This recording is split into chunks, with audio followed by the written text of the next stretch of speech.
apenas 2 años del fin de la guerra y los fracasos del país independiente ya han cobrado factura. Desigualdad, un tirano y levantamientos armados. Pero la búsqueda del orden aún continuaría. El fracaso de la Unión. El imperio termina en un país lleno de incertidumbre. Reinó el terror a nuevos gobernantes y la división prevalecería. Los aristócratas, la iglesia, los monárquicos y los republicanos, con sus proyectos de nación, dividirían literalmente a la nación. Las leyes del Congreso eran inconsistentes, contradictorias e incompletas. Los conflictos permitieron que los militares ambiciosos tuvieran rienda suelta en el poder, provocando desconfianza en sus gobiernos. Sin mencionar que los privilegios de la iglesia incomodaban al gobierno. Se creía que destinando sus bienes al Estado, la crisis se superaría.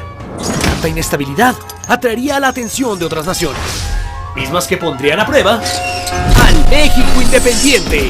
Segunda parte. La Primera República de los Estados Unidos Mexicanos. Santa Anna expulsó del poder a Iturbide, proclamando una república. Pero ¿qué república? El nuevo Congreso crea un triunvirato provisional, con el realista Pedro Celestino y los insurgentes Guadalupe Victoria y Nicolás Bravo, al tiempo en que se crea un proyecto de gobierno en favor de la autonomía de los estados. Y su contraparte, estados gobernados por un poder central. Pero Lucas Salamán y Carlos María de Bustamante, los políticos centralistas más influyentes, pensaban que el federalismo sería demasiado brusco, al menos para un país gobernado desde la capital durante 300 años. Sin embargo, por mayoría en el Congreso y presión de varios estados, ganan los federalistas.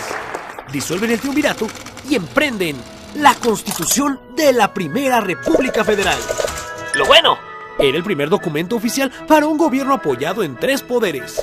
Lo malo, estas leyes limitaron el poder del presidente, pues se creyó que por sí solas gobernarían al país. Y lo feo, jamás se estableció cómo escoger al vicepresidente. Así que pusieron a un federalista y a un centralista gobernando al mismo tiempo. ¡No! El resultado, llamados a las armas.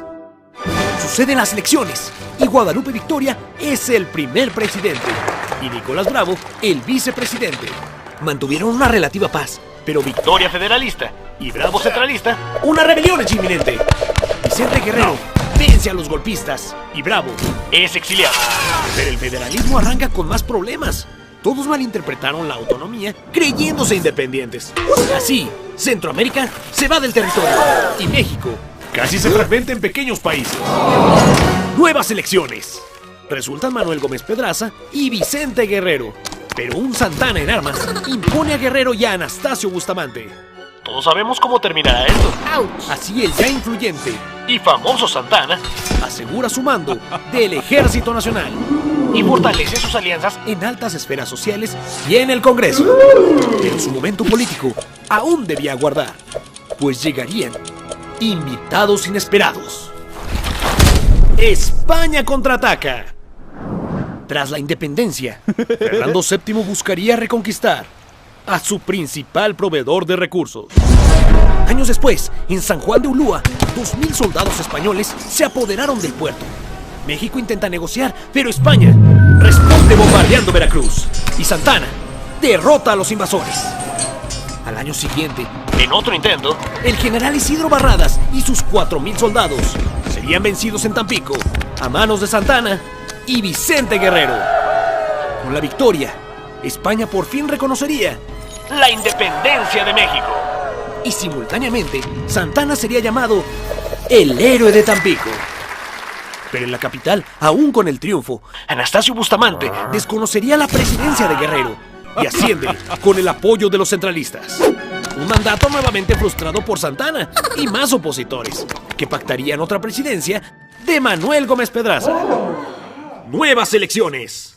Con su ya reconocida carrera, influencia, popularidad y carisma, después de 10 años, Santa Anna ganaría la presidencia, desenmascarando al héroe. Este mandato inició un ciclo de idas y venidas para el héroe de Tampico, no solo por sus ya heroicas batallas, sino por su coqueteo con las ideas centralistas y federalistas. y abandonar el cargo para ir a su hacienda a descansar.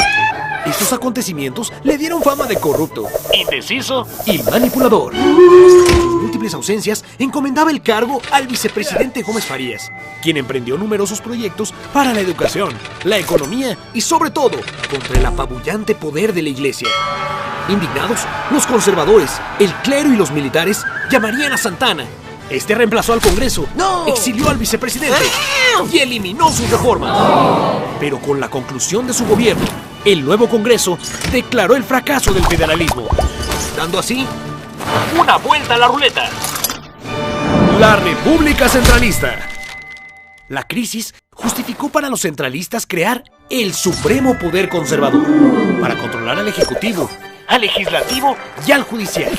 Eliminaron la vicepresidencia y extendieron a 8 años el cargo del presidente. A pesar de las mejores intenciones, en este gobierno predominó el estancamiento económico, las luchas civiles y 10 hombres ocupando la presidencia. Todos y cada uno expulsados en rebeliones o golpes de Estado. Y 4 mandatos más de Santana, que incrementaron su prestigio, poder político y militar y el control en un Congreso cada vez más débil. Si bien el federalismo había dado una malentendida autonomía a los estados, el centralismo eliminó su soberanía. ¡No! Esto provocó las rebeliones en Zacatecas, Tabasco y una guerra contra Texas. Desde la colonia había permisos para que los estadounidenses poblaran el territorio tejano. Iturbide les brindó aún más privilegios. Pero con los años, la población rebasó a los mexicanos en la región. El general Manuel Mier y Terán trataría de evitar una inminente colonización repoblando la región e iniciando el cobro de impuestos. Además, prohibió la esclavitud en suelo mexicano. Pero el descontento tejano repercute en victoriosas rebeliones, apoyadas gradualmente por Estados Unidos. Defendiendo la soberanía de la nación, Santana intentaría someter las rebeliones, obteniendo una triunfal victoria en el Álamo. Sin embargo, su fracaso sería inminente y es encarcelado y obligado a finalizar la guerra, firmando los Tratados de Velasco.